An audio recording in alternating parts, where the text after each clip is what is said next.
Chasing Giants with Don Higgins and Terry Peer. Brought to you by Osseo Camo, nature's most lethal camouflage. Follow along as Don and Terry discuss the techniques, strategies, and dedication needed to harvest one of God's most amazing creations, world-class whitetails. Well, welcome everyone to the Chasing Giants podcast. It is March 15th, middle of March, and Don, you're on the road, but we're going to spend some time this episode. We've both already kicked off some habitat projects in between some late consulting visits that we're wrapping up that period for the year.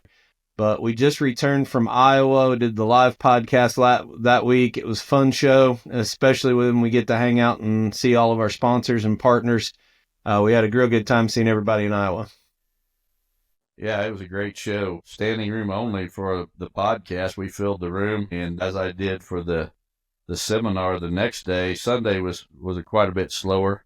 But Friday and Saturday, that place was rocking. Seen a lot of people, a lot of listeners of the podcast we got to visit with, and appreciate each and every one of them. Yeah, and everybody, all of the vendors said they did really well in their booths. So this week, by the time people hear this, the Ohio show is just finishing up, and I believe the Illinois show is after that. So few more hunting trade shows to go out and see your favorite favorite vendors. Make sure you support all those guys if you're out and about. But let's talk about a habitat. We've both done some projects the last few days. What did you get done when we got back? I know you burnt the switchgrass field. I did. I'll tell you what, the wind, I just burnt it yesterday, and actually yesterday evening, right before dark, I lit it, and the only help I had was Robin. It was the biggest field I got, but I was pretty sure we could contain it. And we did all the necessary precautions, contacted local fire department, let them know there's going to be a controlled burn, where it was going to be at, and such. But I'm going to tell you what, when you light up a field of switchgrass and miscanthus at night, you're going to attract some attention. And you know, the funny thing is, my dad is on the local volunteer fire department. Actually, he's the oldest fireman there. Been on it the longest, but there was one person kept calling the sheriff's office. They just could not believe that somebody set this fire and it was a controlled burn, because, you know, the flames were shooting 30, 40 feet in the air, and it was a huge fire. We had people driving across our fields, and cars and trucks and Jeeps and you name it, just coming to see what the deal was, thinking that, there was a fire out of control. But it did get out of control for just a minute. I had a sprayer on the back of my side-by-side, and it came unplugged, and I didn't realize it came unplugged, and it would quit working. It took me a bit to figure out what it was. I thought I blew a fuse or something. And while that happened, it started burning a couple pine trees, but I got the fire out. I don't think it killed them. They were giant pines, probably 15, 16-inch diameter, flames going up about 3 feet around the base of them.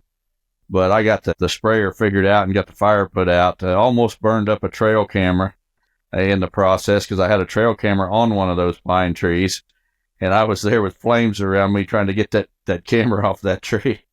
Robin says she's never doing it again, that from now on I'm going to have to get help elsewhere, because it ended up taking us about 3 hours to burn that field because the wind shifted, and we was trying to get around in front of it to do a back burn around those pine trees. And when we did, the wind switched and started blowing towards those pine trees, and then we're fighting to put that out, and it was quite the event. But it's like a date night, right? You can't say you don't get hot in your marriage anymore. You guys had to turn up the heat a little bit, didn't you? Well, it didn't. That firefighting didn't do anything for the heat once we got back to the house, I can tell you that. So your weekly marriage counseling segment is not to do a controlled burn with the missus. Is that what your advice is tonight? Well, if you do, make sure you got other help as well. Just let her sit back and kind of watch the circus, and maybe direct the traffic as they're coming onto your property to find out what can happen. We literally had a Jeep, the gravel road where we come in and we hunt the southerly winds. We had a Jeep drive off of that road, clear across that field, right down my clover fire break, across the bridge there, down from my house, just to see what was going on. I mean, they were coming from every direction, across fields, you name it. And they was coming the lane that goes back, past my shed down towards the bridge. cars driving down that way, turning around at the bridge in my food plot. Was it the field? Was it the field behind the house? Yeah.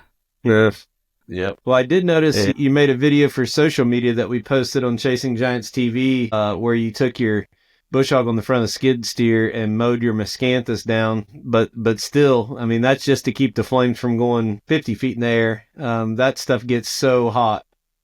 Yeah. Well, and it was not too far from a row of cedar and sawtooth oak trees that still have their leaves on from last year. And it was close enough. I didn't want to burn those trees, so I mowed it down, about a foot off the ground and keep those flames down, which worked great, by the way. First time I ever did that, but I'll be doing it a lot in the future. If you guys are afraid to burn because of the big flames or whatever, mow your switchgrass and then immediately go in and burn it. It'll keep the flames from, the difference between having flames 30 feet tall and 5 feet tall. Yeah. So it works great. But the important step in that is mow it the same day that you burn it, because if it's laying down on the ground, it's going to collect moisture and then be hard to burn. Right. Yep. I mowed it maybe an hour right before we set it on fire, and it worked great. Sounds like you should have mowed a little bit more. Yeah, I should have. Did you find any sheds? I realized that. That's a crazy thing. I drove through it real quick this morning. I mean, I don't have a free minute this time of the year, and I'm going from the minute my eyes wake up until I go to bed at night.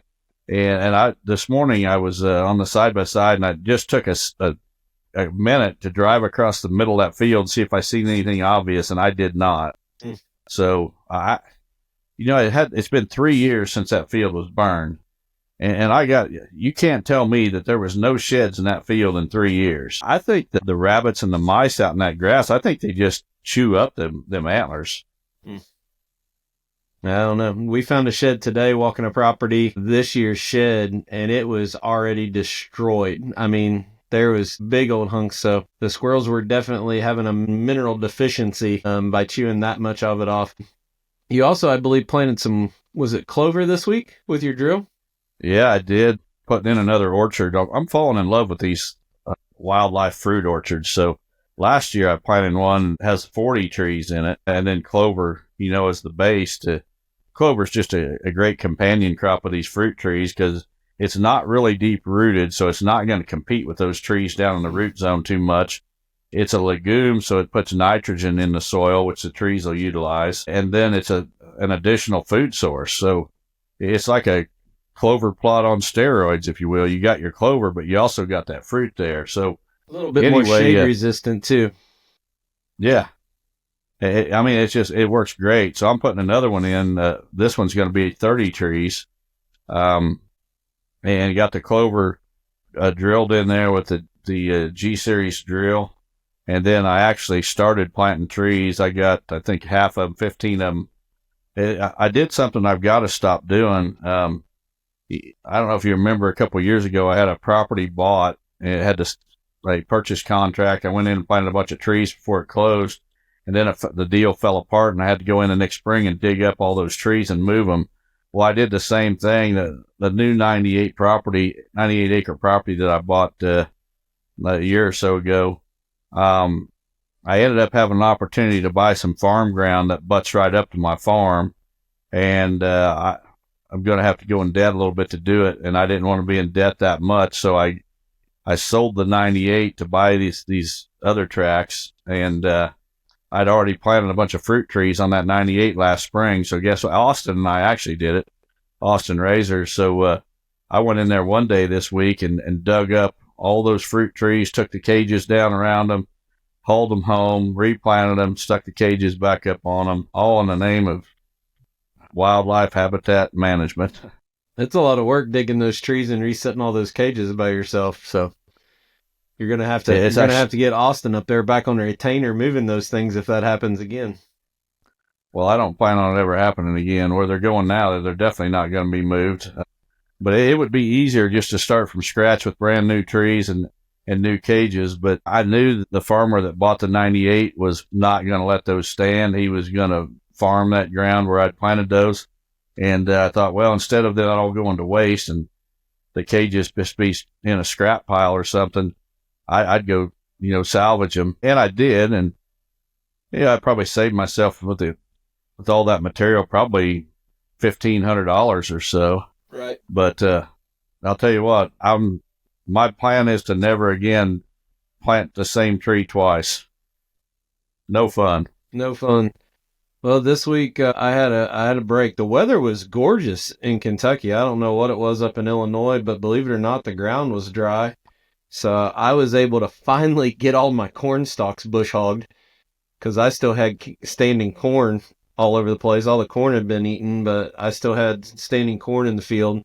So I got all of that cut down. I'm not going to burn miscanthus this year. This was my second year, so it needs another year before I burn it. I'm going to pull an old junk box blind out. So I got everything ready to do it. Took the platform off. It's ready to just go back in when I have some help. And then I'm rotating a field of alfalfa that's been in for 6 years and moving it to another area on the farm and rotating crops around. So the area that I'm going to put the alfalfa has been no-till for 3 years now, and it was as hard as a asphalt parking lot. So I went ahead and got that ground worked up so I can go ahead and put that in some, we're going to do some testing with some Green Prairie, the old kitchen seed company, Roundup Ready alfalfa in that section for Dwayne. So get that planted here soon. And I'm not going to do too much until Joe and Al get done turkey hunting. We kind of got our strategy of what they want to do with over some clover and some picked fields. So I'm not going to work too much more ground or get ready to plant until those guys get their birds this year. Well, those guys were at my house looking for antlers the day I moved those apple trees, and I didn't have time to join them. My list of to-do projects is just way too long, but they did find, actually, Joe found an antler off my biggest buck, the one you got some great video footage of him, and I couldn't find his antlers for anything, and Joe came and found a handful of antlers, actually, and that was one of them, so did you find it in the wood sanctuary? He did, yeah, right under the pine trees. Yeah, not too far away from probably where I shot my buck at, so. Exactly, yeah. I think that's where we found Mel's 3-year-old antler right there, didn't we? We did, yeah. That's and where actually, there's been several really good antlers found right in that area, and those bucks, they just love that in the wintertime. It's a grassy, old, overgrown cattle pasture with a lot of trees that have been planted years ago and some shrubs and such, but I'm telling you, those old cattle pastures that still have a little bit of grass is just the best whitetail habitat I think there is. Right. Well, we had a fun experience on a property that we found that shed on today. We got up over this little knoll, and I saw something out of the corner of my eye and looked back in the back of the field, and there's 4 big old long-beard toms strutting with each other in the inside corner of this field, and we were about 100 yards away, and I backed over the knoll of the hill, and we were sitting there, and the landowner, he kind of wanted to see, so he popped his head up like this, and I don't know if it was because he was bald or what, but when he popped his head up over the edge of that field, those 4 gobblers took off at a run towards us. I mean, from like 100 yards out. And by that time, Austin had come up, and they were in this little swell strutting around. They didn't come all the way in. They were probably about 40 yards away from us over the knoll. And Austin can do a pretty good hen call with just his mouth without a call. And so he started chirping like a hen, and we had those turkeys going absolute nuts. And so, you know what? It didn't fire me up or get me excited one bit. Yeah. It's a bird. I can tell you, those guys, Al and Joe, are looking forward to coming to Kentucky, and they're trying their best to talk me into it. But I'll tell you what, my list is just so long of projects I want to do that I know what would happen. I'd be down there, and yeah, I'd enjoy the time with you guys, but I'd be thinking about, man, I could be doing this, I could be doing that. And the phone continues to ring for consulting clients, and I've already started a list for next year, and I'm trying to push them to next year, but you get those guys that want to do something immediately, and I understand that. I would too, but I just don't have any open dates at this point. Yeah, we're getting there. I had a call of a guy who just closed on a property and is taking possession of it, and he's like, I got all summer. I want to work on it and not wait a year. And I feel for these guys, but when we have something booked on our calendar every day, there's not a lot we can do. Right. I actually did 2 today, which we never do 2, but we ended up being able to shoehorn. Both landowners knew we were doing it and got them both done. But man, I'm starting to burn a little bit on empty. I won't lie. We've been going crazy since the first of the year, and yeah, I'm starting to feel it. I did something this week for the first time ever. I made a 3rd visit 3 years in a row to the same client. It's a father and son, Steve and Josh Cerrone in Northern Illinois. Just absolutely fantastic people. They've got a home they let me stay in. You may remember Steve. He's the guy with the giant rope. Yep. And we took another picture at another giant rope scrape that I'm going to send you that you can throw on the screen. But, these guys have just become good friends and just salt of the earth people that have their priorities in order. Good Christian guys. You met Steve at the Iowa show. He'd wanted to meet you for a long time, but he really appreciates your Christian faith and testimony and the way you just throw it out there in public on the podcast. And he brought that up. And we had a little prayer meeting right before we went out and looked at the property. Jake Hofer, he used to be with Exodus, and he runs the Whitetail Master Academy. Jake was there and filmed the whole thing for videos for the Whitetail Master Academy. But Steve just he threw it out there. Jake got to sit in on a little prayer meeting before we hit the property, and hopefully these 2 old guys had an impact on him. And then Steve's son Josh is now running the family business, and the things they do are it's the kind of people that I love being around. So they have a pipe fitting business. They're plumbers. And they got huge clients. Names everybody would listen to this would recognize. And they go in every Easter, actually on Good Friday. They go to the Union Hall, and the Cerrones pay for these union plumbers to come in and have breakfast. And they not only pay for the breakfast, they pay for these guys' wages to come in, and they all get a Bible, a Cerrone Bible, and Steve delivers a message to these guys. So, they're guys that have been very, very successful, but they know where their blessings come from. And, it's just great to hear these success stories, because Steve and I talked about how we both started, how poor we were as kids, and even as young adults, and how we've just been blessed with our businesses. And it's just great to meet someone who knows where their blessing comes from and tries to share that with others. Yep. Well, let's take a quick break and listen to our buddies from Osseo. They've got a few more trade shows. Make sure you're visiting there. They got samples so you can try on, check your size. But folks, the thing you have to remember with Osseo is if you buy it and it doesn't fit, it's a free return. You're out 0 risk if you don't like it or it fits wrong. So don't worry and get too scared about if you can't see it at a trade show. Make sure you check their website out. But we'll be right back after we hear from Osseo. Osseo Gear introduces a premium line of bow hunting gear that is unmatched, pairing nature's finest camouflage with the best technological innovations.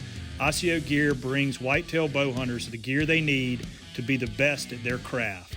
The unique camouflage mimics the intricate feather pattern of North America's greatest predatory creatures. Designed for invisibility, built for comfort, and engineered for function. Visit OsseoGear.com. That's ASIO Gear.com to start shopping. Osseo Gear. Prepare to be invisible.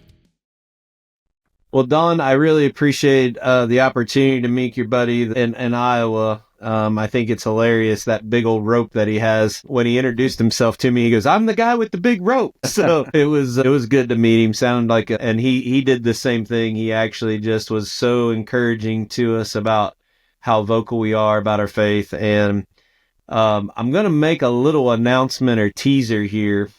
This is actually not something Don and I even talked about that we were going to talk about on the show. But I was recently approached by some people that listen to the podcast that are good friends of ours. And they've been kind of encouraged about how we are so open with our faith and trying to encourage people to do the same, with whatever they have to do, talk about Jesus. And honestly, people aren't confident enough to do it. They're scared. They don't know what to talk about. And we have an idea, and we're not sure if we're going to do this or not, but we have an idea to actually start a second podcast. Chasing Giants is going to produce it, but a second weekly podcast that is more of a basic doctrine, biblical foundation to try to, all of you who listen to this podcast, they're trying to be better men, better Christians, and know how to witness, give you guys some ideas on how to basically be confident in what you're saying. You know, how is the Bible true? How can we be positive what we're saying is right? Not just go do it Don and Terry did, but give you the talking words. It's not going to be a hunting podcast. It's going to be a spiritual podcast. So we don't even know the name of it. I think we have an overqualified person to host the podcast, which is going to be Dr. Terry Peer. That would be my dad, who is retiring from the pulpit. He's a seminary professor. And so we're thinking about doing this. Obviously, it costs money, and we have to go out on faith and do this. And we got some people that have already said they would like to sponsor the podcast. So if you would like to either hear more about us doing this and you would be interested, leave a comment to us, send us a message. If you're a business that wants to showcase your product or your business to conservative Christians that would be listening to this, not a hunting podcast, reach out to me. We're really doing a deep dive evaluation of whether we want to continue the ministry underneath of this platform. We have such a huge following. I think that we can put a lot more content out there than just deer hunting with a second show. So let us know what you think. What do you think about it, Don? Well, I think it's a great idea. Just at the Iowa show alone, which we was just at, so it's fresh in my mind. I can't even remember how many people came up and offered us words of encouragement for, putting our faith out there. And a lot of Amish folks, but a lot of English as well, non-Amish folks, just encouraged us to keep doing what we're doing. And we hear from the haters every once in a while, but our supporters outnumber those haters by probably 100 to 1. Yep. And, Satan doesn't like what we're doing, so he throws a hater in the mix every once in a while, and we appreciate that encouragement. So I just want everybody that's listening that offered us encouragement at the Iowa show, or actually any time in the past, to let you know how much that means to us, because it gives us not the strength, but the will to continue to do what we're doing. The confidence. There you go. Well, so like I said, if you don't want to listen to it, don't have any interest in it, you don't have to listen to it, and you don't have to pay for it. So we won't, obviously do more than that on this show. We already have the Sunday night prayer time, and we talk openly about it. But if you would be interested in some other things, more deeper dive in that, and it's going to be basically geared around how can we help people have more confidence in discipleship and, sharing the good news. If that interests you, or you would like to listen to it, or you would like to potentially sponsor that, we're putting some ideas around it, I'd like to talk to you. So reach out to me on that. Other business, let's talk a little bit about inventory of 360 blinds and the drills. We have, especially for our consulting clients, we're ready to rock and roll, people.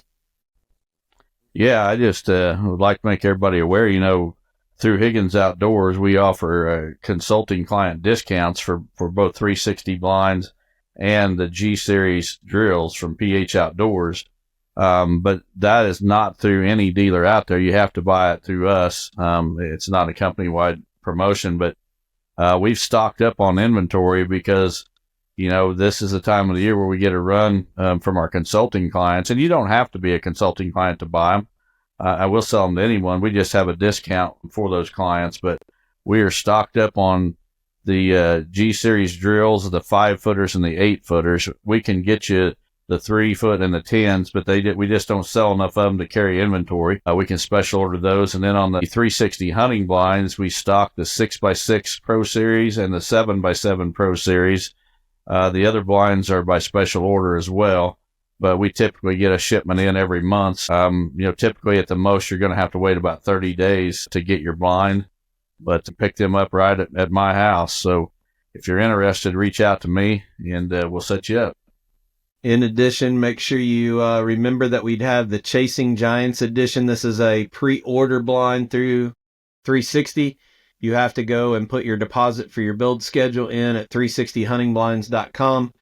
It is just a fantastic looking blind, metal wrapped in Osseo camo with some special specs that were had input from Don and I in it. So make sure you look at that. Also, a lot of new Chasing Giants apparel and swag over at our friends at Morin Creek Outdoors. That's MoranCreekOutdoors, MorinCreekOutdoors.com. There's also even Lester's Feet apparel. So all of that proceeds goes back to the foundation to help families. So Don, let's move on to the Higgins hot seat segment of the podcast. And I got an odd question for you.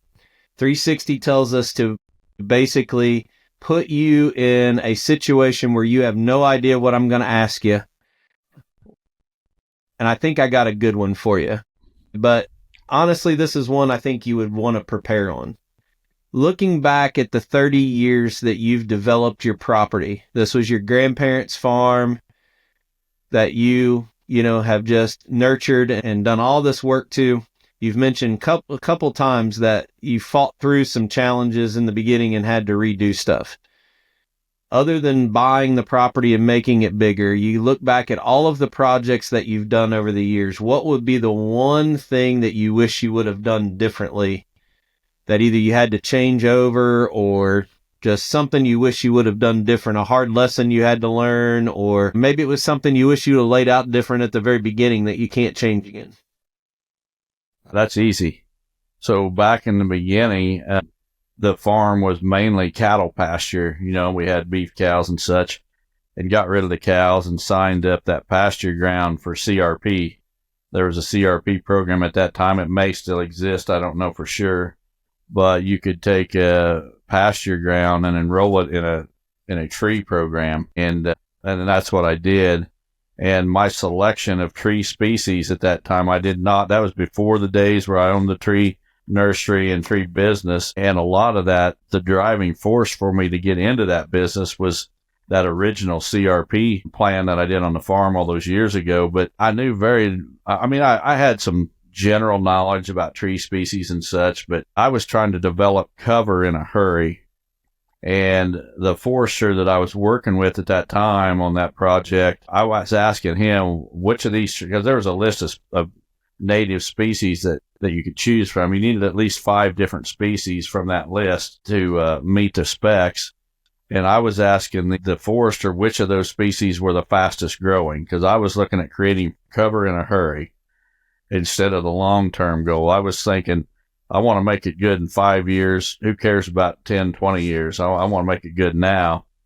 And that was before the emerald ash borer hit this country. And that forester encouraged me to plant some ash trees because they're fast growing. And so 2 of the species that I picked was white ash and green ash. So green ash is an ash that grows better in a bottomland setting.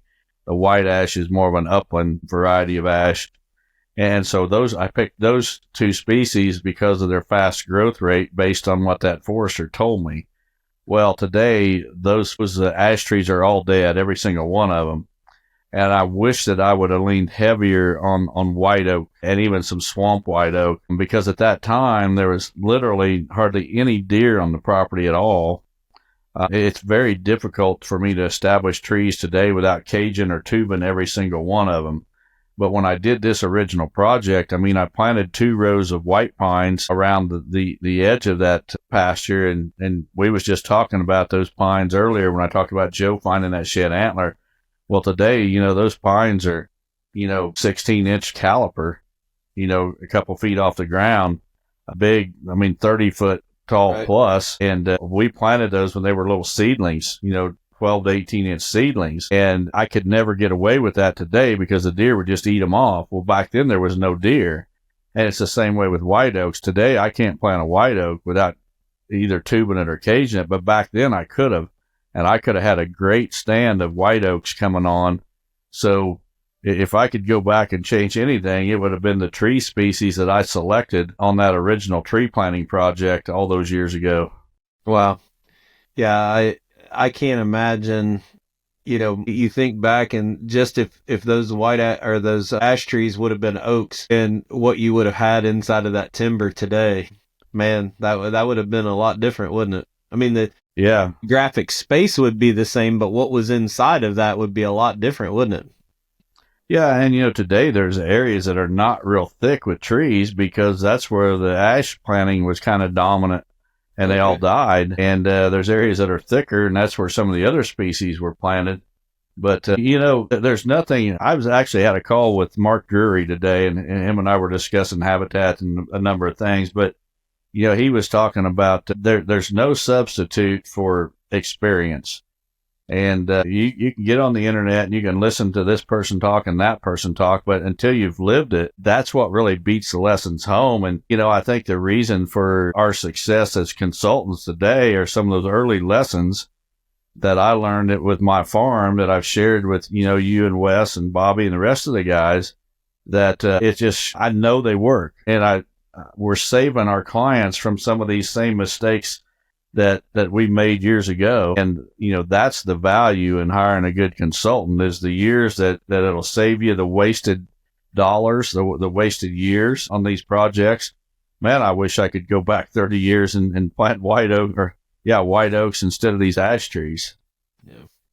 Yeah, we really appreciate Mark, not only his friendship, his business over the years, but he gave you a pretty good compliment on another podcast a week or so ago. We didn't hear about it. It was actually some people that commented on the thread here on YouTube last week that he had said it. So we appreciate Mark and all of his people under his camp. Yeah, good luck to all of those guys. They take turkey season a whole lot serious than you and I do. So they're getting ready to gear up for that. As we get ready to do our listener-submitted questions, I got a text message from our friends at Midwest Land Group this week. Big news from those guys. They are now fully operational and running in the state of Ohio and Kentucky. And, what's so cool is the first thing they did when they heard about our acquisition of Kitchen Seed Company, which is now going to be Green Prairie Seed. They were just so supportive of it. You talk about two companies with like-minded goals where it's faith first and always about the kingdom, and can't speak enough about the folks at Midwest Land Group. Just we're really two peas in a pod for different industries when you really look at the values behind all of it. But I think there's so many people that their biggest need right now is recruiting of agents that fit their mold, and they have a very specific mold. So maybe what we ought to do to be more efficient with time is just have one of their guys, Bryce Noon, on the show. Maybe is just a quick segment in a week or two to basically talk about who they're looking for, because Louisiana, Mississippi, Alabama, Montana are all getting ready to come. So we got a lot of states with a lot of listeners that might be looking for a career change with an agent or a managing broker. So we'll get that planned here in the near future, so you guys can hear more about the opportunities at Midwest Land Group. But saying that, let's get on to our first listener submitted question of the week. There you go. Okay, this one comes from Matt Schultz from Powell, Ohio. He says, "Dear Don, I love the podcast and look forward to listening every week. Thanks for all the great insights you and Terry provide on a weekly basis. I'm interested in hearing your and Terry's thoughts on the following question. I have a 170-acre property in southern Ohio that is mostly hilly and has big timber. Not too far away is the OD&R state property, which is a mixture of forest and large open prairies. My question surrounds the topic of sanctuaries. You talk a lot about having a year-round sanctuary and only briefly disturbing that area in the off-season. However, you also mention that your bucks will leave your property in the off-season and then return to your farm later in the year. I find this true of my farm, as my bucks will go to their preferred summer homes and, like clockwork, show back up in September and October. My assumption is that they like the open prairie fields, existing small ag nearby, etc. If this is the case, what harm is it to be working projects or utilizing the land in other ways near or in the sanctuaries, if in fact the bucks have vacated to their summer range? The intrusion during the late winter, spring, and early summer wouldn't harm the fall hunting. I absolutely disagree with you on that. It would. And, I know there's guys out there, other consultants promoting that you can do whatever you want on your property in the summer and it's not going to affect your hunting, blah, blah, blah. Look at the bucks those guys shoot every year. You're educating the entire deer herd. You're not just educating the bucks. Your property, the deer can relate to one another. And if the does are stressed out, if, they're always on edge, the bucks are going to sense that when they show up. And they're not going to move near as freely. That freedom of human intrusion, you're building an idea in the whole herd's mind that your property is the safest place in their whole range. That's where they want to be when the sun's up and the heat's on. They want to be on your place because that's where they feel safest. And you can ruin that in the summer with your does just as quick as you can in the fall when the bucks are there. That year-round freedom of human intrusion is absolutely critical. And, take it from a guy that's ruined more properties than he can ever remember. And that's me. That's a lesson that I learned the hard way, but it's a lesson I believe so firmly in. I do everything I can to get that across to all my consulting clients because I don't believe that the typical deer hunter understands how little human intrusion it takes to ruin a property. There's been more really good properties ruined by human intrusion than anything else. It doesn't cost you a penny. Doesn't take a minute of your time to just stay out. Now, that doesn't mean that you don't maybe need to go in and create better habitat. Yeah, you do that, you get it all done, and then you stay out. And then I don't mean stay out, for a year. I mean, you stay out forever at that point, and unless you're going in to retrieve a deer or for a single shed antler hunt in the spring or whatever. But, it's really even more important on a new property, but I think it takes about 10 years to build that foundation in the minds of the local deer. If you do nothing else, the first 10 years, get everything you need done in your sanctuary. If you need to log timber, if you need to plant switchgrass, if you need to do a TSI cut, whatever you need to do, get it done immediately. Don't drag it on for multiple years. Get it done immediately and then stay out for 10 years. And in fact, if I was to buy a new property today and I went to create my sanctuary, and in fact, we did it on the 98 I just sold. That's why Austin was helping me last spring. Get that habitat created and then get out and stay out for a decade. And I would not, on a new property, if I just bought a new one, I would not even shed antler hunt in that sanctuary for 10 years. I would do, and if I ever caught anybody in there, I'm telling you, I would flip out. No reason, no human intrusion, no dogs. Keep the humans and the dogs out, and for 10 years, and you're going to be shocked at how the deer relate to it. And that includes summer just as well as winter. Yeah, we got a lot of listeners that their eyeballs are really big now and saying 10 years we can't go in. But I'm going to ask you a couple clarifying questions on this. So this listener, when he was asking, was referencing how the bucks leave to go to their summer range. I've heard both you and Dr. Strickland talk about why a big reason why they leave for the does and the fawns in the habitat. Share that with our listeners real quick about the bucks giving up the best habitat. Well, I think there's two reasons. Number one, it's just Mother Nature's way of ensuring survival of the species so that the does get the best habitat to raise those fawns, to protect those young fawns. So if you've got good, thick, secure cover, that's where that doe wants to hide her fawn, a place where it's very unlikely that a predator is going to find it. And so the bucks vacate that prime habitat and get in their bachelor groups in the summer and leave that prime habitat to the does. And I see it on my farm every summer. I'll have does and fawns everywhere all summer long. And there was one point I was sitting on a food plot and I seen 15 fawns. It was in the summertime, and I was actually trying to shoot some groundhogs that were destroying my soybean plot. And it was in the evening. I'm sitting there with a rifle, and there was 15 spotted fawns and 3 does. And I know the other mothers were nearby in the switchgrass or whatever, but my place is like a nursery in the summer for young deer. And I got the best whitetail habitat in my whole township. And that's why they're there. And the bucks are not there. And the other reason this goes on is those bucks, when they're in velvet, I've just found where they like that open terrain way more. They really like the ag fields, and especially if you got ag fields with grass waterways, they love to bed in those grass waterways that are just surrounded by corn and soybeans. And I think the reason for it is those velvet antlers are tender. It's not like a hard horn. It's growing, I don't know if you call it flesh, but it's growing material. I mean, it's full of blood vessels, and it's got to be full of nerves as well. And they just want that more open cover. And even in areas where it's, there's a lot of timber everywhere and very little open terrain whatsoever, there'll be pockets where there's more open timber with less understory. And that seems to be where those bachelor groups want to be. They don't want to be in the thick, heavy stuff when they're growing those racks.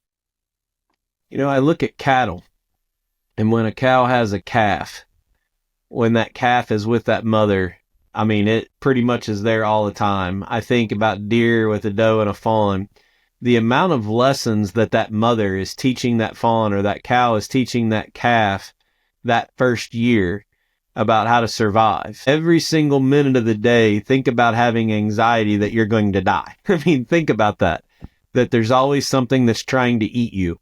And these lessons that these does are teaching these fawns, that's the last time that I wouldn't want to go in there and be bumping a doe with her fawns, because hopefully if we're shooting the right doe in our management program, those buck fawns are going to stay. Or that they're coming back there in a late season food source later on. Why would we want to put intrusion on that doe with the fawn teaching the lessons of the next generation? Probably more pivotal to stay out for that reason.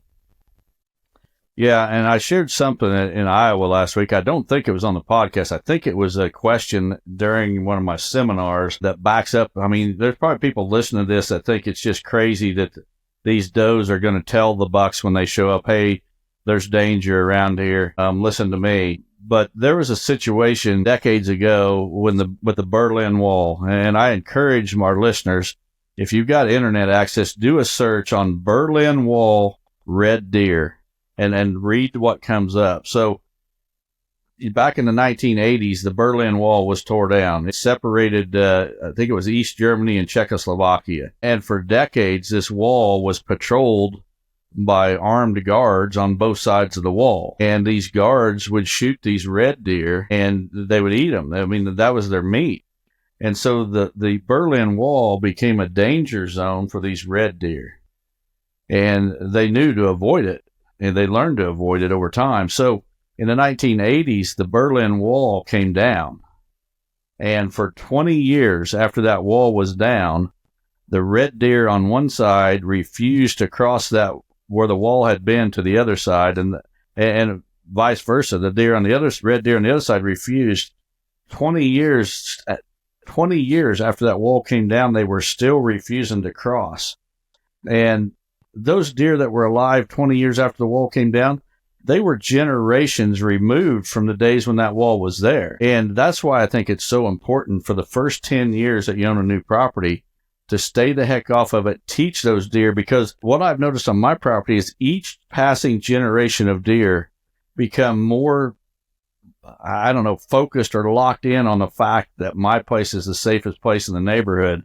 And I'll share an event. I don't remember if I've mentioned this on the podcast. I've given too many seminars and such this winter to remember if we've talked about this recently on the podcast or it was elsewhere. But I was recently on my property. This is like a week or two ago, hunting shed antlers. And I was right down from where you shot King David this past year, just to the north of that stand. And I'm looking for shed antlers. And I came from the east. I pushed a bunch of deer out of the sanctuary, and they went to that field to the west. And I came clear up to the edge, the west edge of that wooded cover under those pine trees. And there was a group of about 20 deer standing just 100 yards away in a wide open field watching me. And I went about my business and I left. And as soon as I left, within 10 minutes on my cell phone, I had there's a fence crossing where those deer come back right where your stand was at, where you shot that buck. 20 minutes after I'm gone, those deer come back. They knew I was in there. They went out in the field just far enough to watch me. And then when I left, they came right back in. That would have never happened when I started on this property years ago. I have managed it in such a way that I've ingrained it into the minds of these deer generation after generation after generation that this is the safest place in the neighborhood.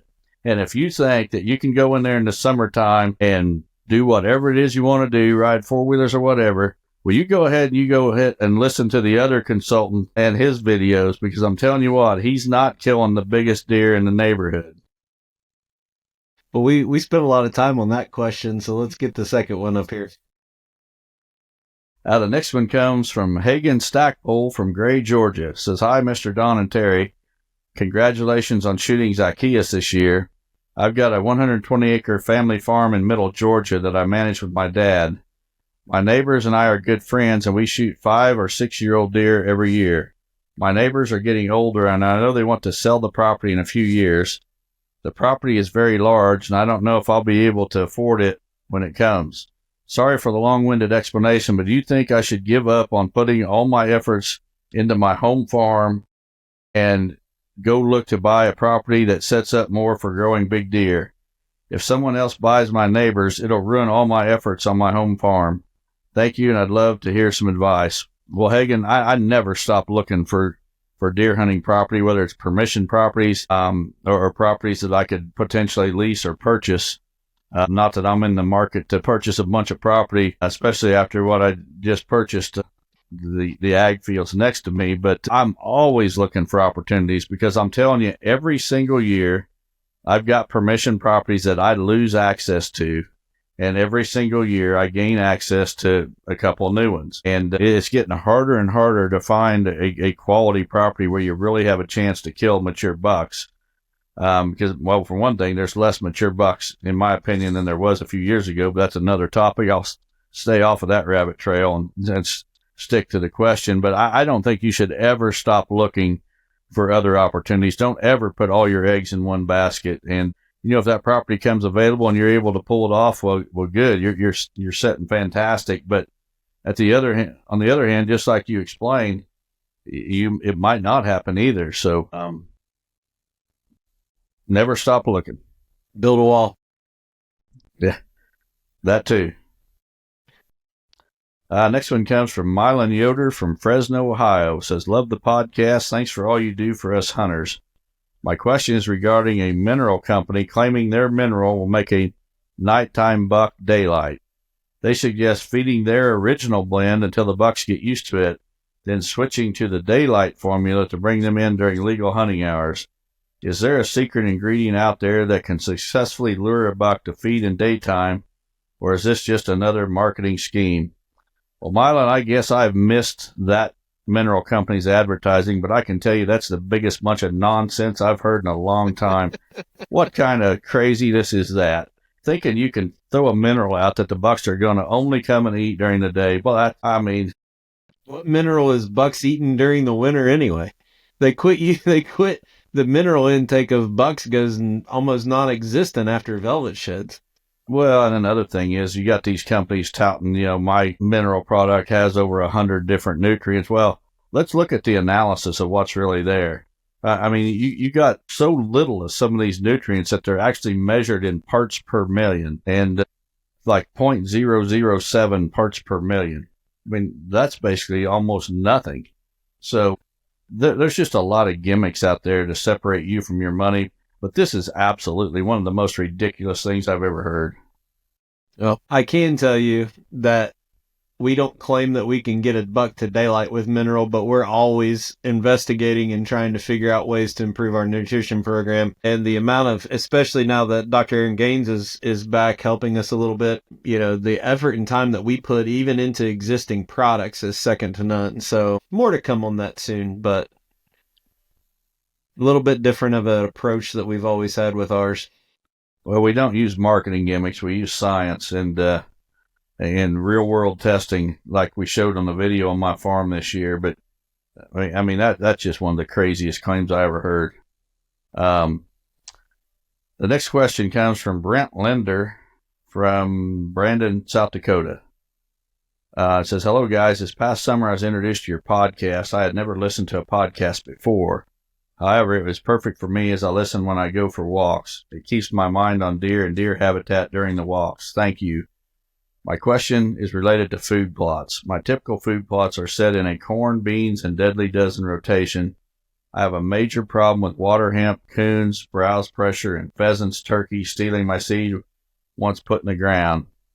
You sparked my interest in your new product, sorghum blend. My property is in eastern South Dakota, where I believe the sorghum would do very well. However, I'm afraid to get away from my standard practices of beans, corn, and deadly dozen. I would like your thoughts on this. Do you feel that sorghum would be a good option? Additionally, I have concerns about the sorghum leaving too much residue, which can interfere with planting equipment in the spring. Any guidance is appreciated.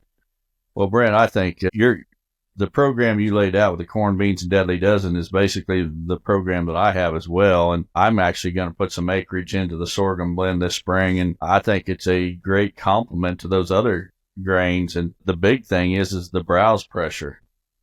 You do not have browse pressure on the plants until they get those grain heads on them.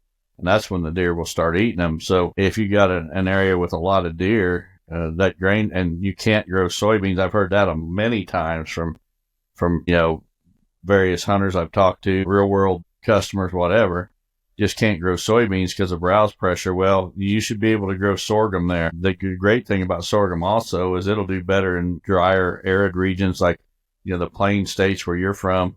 It'll do really good out there.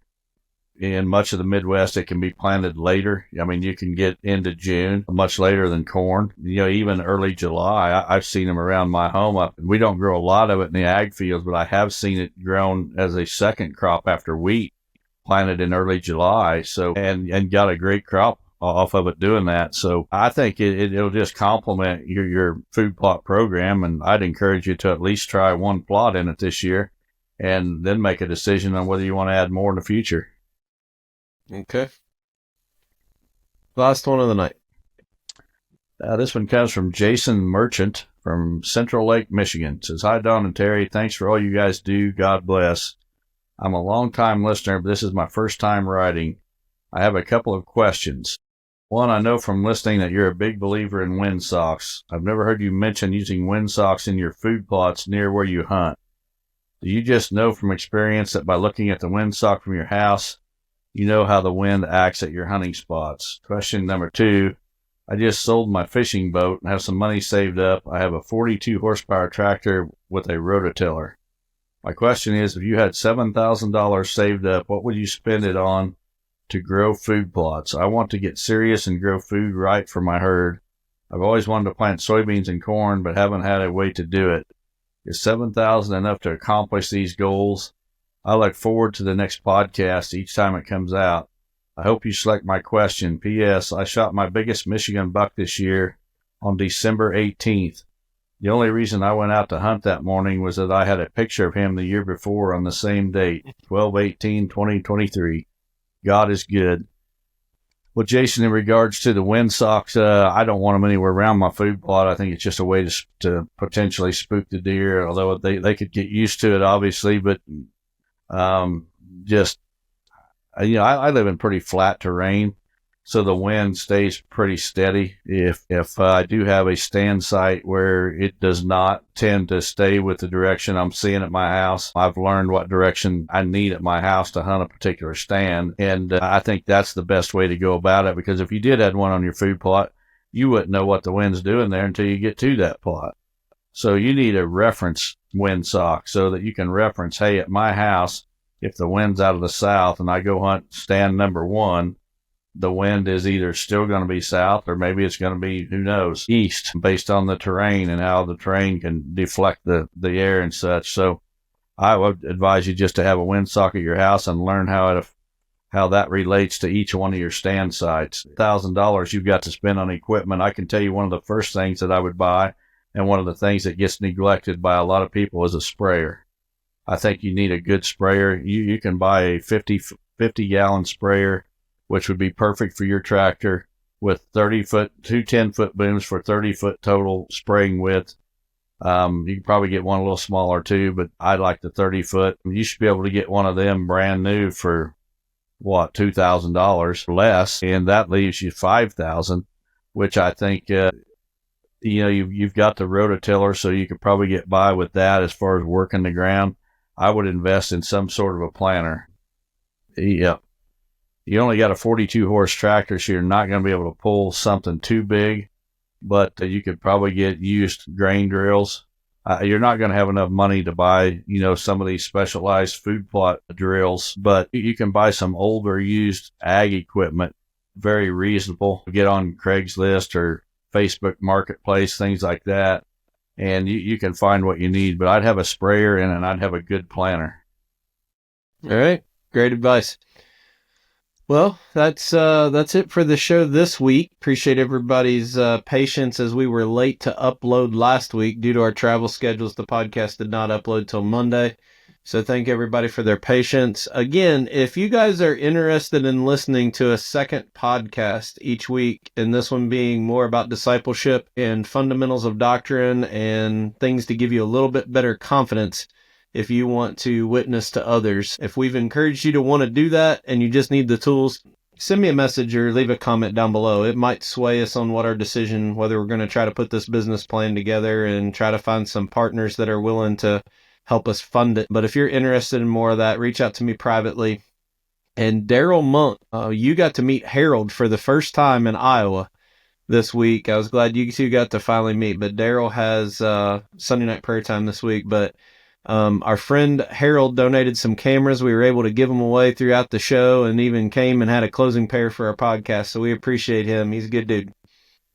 Absolutely. I'm testing out those Wise Eye cameras. I was very impressed with the software that goes with them. I got a lesson on that there at the Iowa show. But if those cameras are near as good as I'm hoping, I'll be using a lot of Wise Eye cameras. Hey, everybody have a great week. We appreciate you. God bless everyone. Have a great week.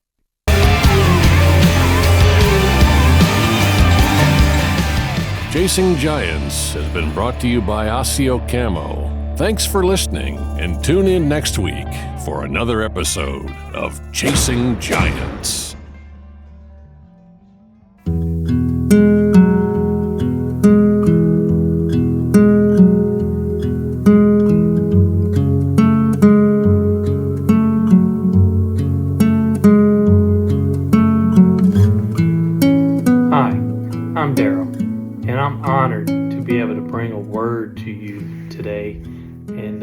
Talk about Noah and Noah's Ark. We all know the story. We all have heard it, and we grew up with the story. But I just love this story so much. We've been studying it in Sunday school lately, and just going through it. And it's just so much there, and it's so much packed there that we need to know as Christian believers. In Genesis 8 is where I want to pick up. In Genesis 8. Talks about when the water started receding and started going. They've been floating around for probably a timeline, maybe around 6 months during this time, and the rain had stopped. And the Bible says that God remembered Noah, and you want to think, do you think that God actually forgot about Noah, or did Noah think God forgot about him while they were just floating around, just day in and day out? And I wouldn't think so, but the fact that God remembered, the word remember here in the original text, the word remembered is followed by an action. It's an action word that God actually acted upon. So right here, that's what God is talking about when he said God remembered. So there was an action here. So God took action and told Noah that you're going to be okay. And the water started receding. And he shut the floodgates of water coming out of the ground. He shut the sky off. So water was coming from below and above to flood the earth. And the boat rested on Mount Ararat, and the water was starting to recede. And at one time, a particular time when it was receding and they were sitting there, Noah sent out, he opened the window and sent out a raven. This intrigued me. I've never really thought about this a whole lot, especially growing up, knowing the story so much, that God sent a raven. And the raven went to and fro, no place to land, And he flew until the scripture says that he flew to and fro until the ground was dried up. So I got to thinking about this. This had to be weeks or maybe even a month or more. This raven just flew around and round, and it just kind of, think of our lives. If we don't have Christ and we leave the ark and we flounder around until we find solid ground. And what do ravens eat? Ravens eat, they're scavengers. So chances are, some scholars believe that the raven probably lit on floating carcasses, because that's what they ate, and that's the only place that he would have to rest his feet. But I just found it was odd that he sent a raven out and he just floundered around and didn't come back to the ark. That's kind of how we are sometimes. We just get out there and just flounder around. And then 7 days later, he sent a dove. Numbers are important. Numbers 7 is the number of completion. In the Hebrews use numbers a lot. In 7 days, he sent out a dove. The dove couldn't find a place to rest his feet, so the dove came back. So Noah waited 7 more days. 7 days, he went out. The dove came back with an olive leaf. And this is another thing I find intriguing. It's a leaf. If you get on your phone right now and you Google peace, you Google a peaceful dove. People use a dove as peaceful. And every picture you see of a dove has a branch with a leaf on it in its mouth. But I find it interesting that the Bible says that he didn't bring back a branch. A dove couldn't break off a branch and bring it back. The Bible specifically says he brought back a leaf. So he brought back a leaf, which was a good sign that the water was getting a lot lower. So Noah waited 7 more days. And then 7 days passed, he sent the dove out, and of course we know that the dove did not return, which was the sign of that there was dry land. Then Noah spoke to God spoke to Noah and told him to open the doors and everybody come out. All the creeping things, the animals, everything, your families, y'all all go out and be fruitful and multiply and replenish the earth. So what did Noah do? The first thing Noah did was build an altar. So the first thing we should do when things are going good for us and good things happen and God does wonders for us like he does daily, is we need to thank him. And that's how they thanked God in that day. They built an altar to thank God for saving them. Aren't you glad God saves us? Aren't you glad God saves us from this wretched world? How wonderful this story is that God smelt the aroma of the animals being sacrificed. A lot of people, what animals did he have to sacrifice? Well, God instructed in the chapter before to bring 7 extra of clean animals just for sacrifices. So they had extra animals to offer as sacrifice. And then I want to read, God smelt the aroma from the altar that Noah had built in the smoke that was rising up, and it pleased him. I'm going to read the last 2 verses in chapter 8. The Lord smelled the soothing aroma, and the Lord said to himself, I will never again curse the ground on account of man, for the intent of man's heart is evil from his youth, and I will never again destroy every living thing as I have done. Isn't that interesting that God is just pointing out here that man, our intent is to sin from our youth? We are born wretched. We are born with our sinful nature. We have Adam to thank for that, right? The original sin come from Adam, which makes us wretched. I mean, look at Noah in this day. He was the only one that God could find that was righteous during this time period while he flooded the earth. But God knew that man was going to be wretched the rest of our lives. And what a beautiful picture on a Savior, that we need a Savior to save us from this world, which of course Christ. This is just a forefront of Christ coming. How beautiful a story, and how it parallels with the coming of Christ and Christ's sacrifice for us. And the last verse I want to read here, chapter 8, verse 22. I just love this verse.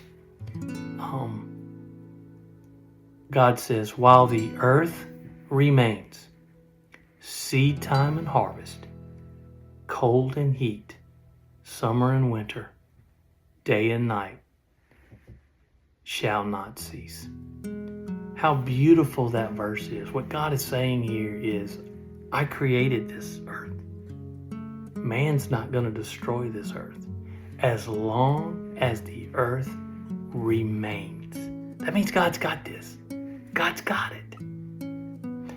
Hairspray, paint, all this global warming that man is just spewing this out, that we have got to say. Now granted, man we have a human responsibility. Sorry about that. I had to go. I heard the smoke alarm going off, and my wife, I think, was cooking bacon. And so we'll pick back up. We were almost done. So as I was saying, God said, as long as this earth remains, I've got this, and I'm not going to destroy the earth until I take care of it, is what God's saying. I'm in control. I've got it. Man can't destroy this. So global warming, as a Christian, as a Bible-believing believer who believes in God, our Savior, our Creator, man can't destroy what God has created. So think about that. And he says it right here, as long as the earth remains. Seed time and harvest, cold, the winter, the summer, the cold, the heat, day, night, it's not going to cease. It says right there in Scripture. I've got it. I've got it. Now, we do have a human responsibility to take care of this world, this earth, littering and just being responsible. I mean, that's just obviously the right thing to do. But global warming, I have a hard time believing in global warming, because God's got it. God's got this. So thank you for listening. I need to go check on my wife to make sure she's not going to burn the house down. I appreciate you listening, and I'm going to close this with a word of prayer, and I will see you next time. Lord, thank you for this day. Thank you for being in control. Thank you for what you've done for us. Thank you for saving Noah, his family, and most of all, thanks for saving me. Thank you for what you do. And I'm just so thankful for just what you're going to continue to do in all of our lives. We give you all the praise, all the glory. And thank you for being in control. I ask these things in Christ's name. Amen.